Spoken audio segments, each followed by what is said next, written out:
Welcome to Alien University.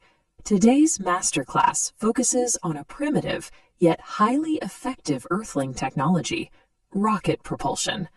Over 8 centuries ago, the Chinese military launched the very first solid propellant rockets high into the sky. By the 20th century, engineers had mastered flight within the atmosphere using jet engines, otherwise known as duct propulsion. For flight within their own atmosphere, humans largely rely on duct propulsion, commonly known as jet engines. This schematic of Figure 1.1 shows a turbojet. It works by breathing in the surrounding air, compressing it, and using it as a working fluid to generate thrust. But this design hits a hard physical limit at the edge of the atmosphere.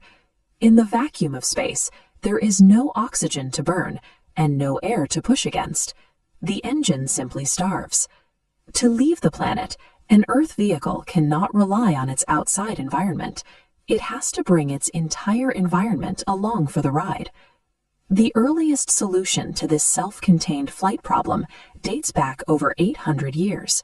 This illustration shows the Chinese military using early solid propellant rockets.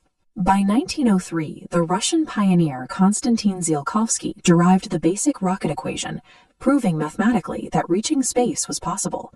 Following that theory, Hermann Oberth conceptualized multi-stage vehicles, and in 1926, the American Robert Goddard successfully launched the first liquid-fueled rocket. These engineers solved the vacuum problem by shifting the design approach entirely.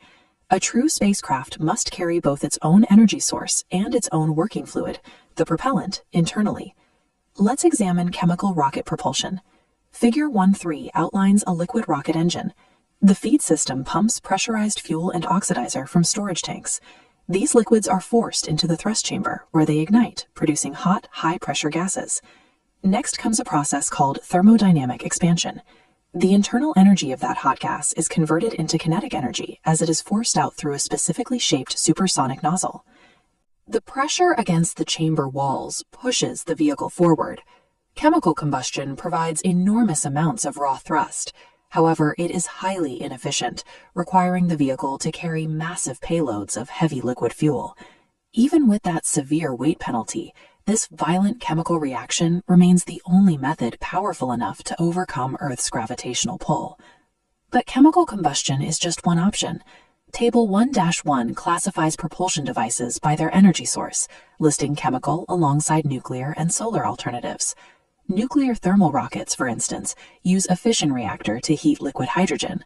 They are incredibly efficient, but the risk of spreading radioactive material has kept them largely in the experimental testing phase since the 1960s.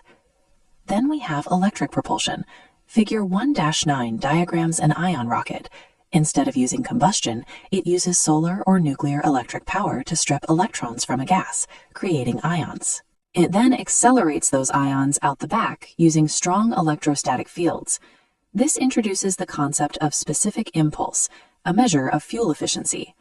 Ion engines produce microscopic amounts of thrust, pushing with about the force of a single piece of paper resting on your hand. But as we see in this photo of the Deep Space One probe, they have massive specific impulse because they can fire continuously for months at a time in a vacuum. Earthlings face a strict physical trade-off. They use the violent, inefficient thrust of chemical engines to break free of their planet, and the patient, highly efficient thrust of electric engines to navigate the deep solar system. Let's look at how they apply these principles for heavy lift. Space launch vehicles are designed specifically to carry massive payloads into orbit.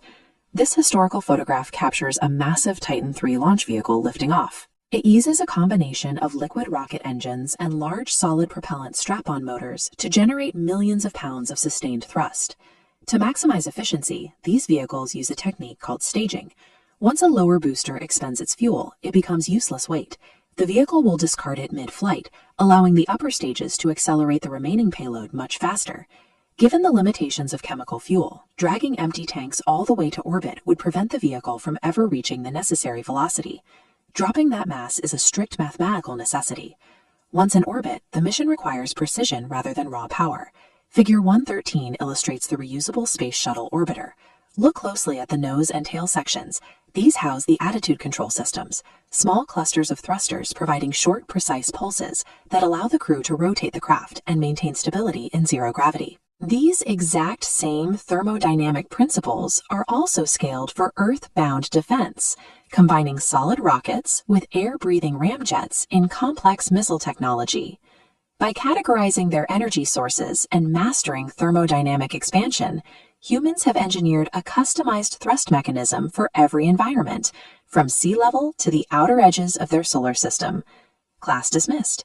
If you enjoyed this masterclass at Alien U, make sure to hit the subscribe button. Leave a comment below with which Earth technology we should study next, and we'll see you in the next lesson.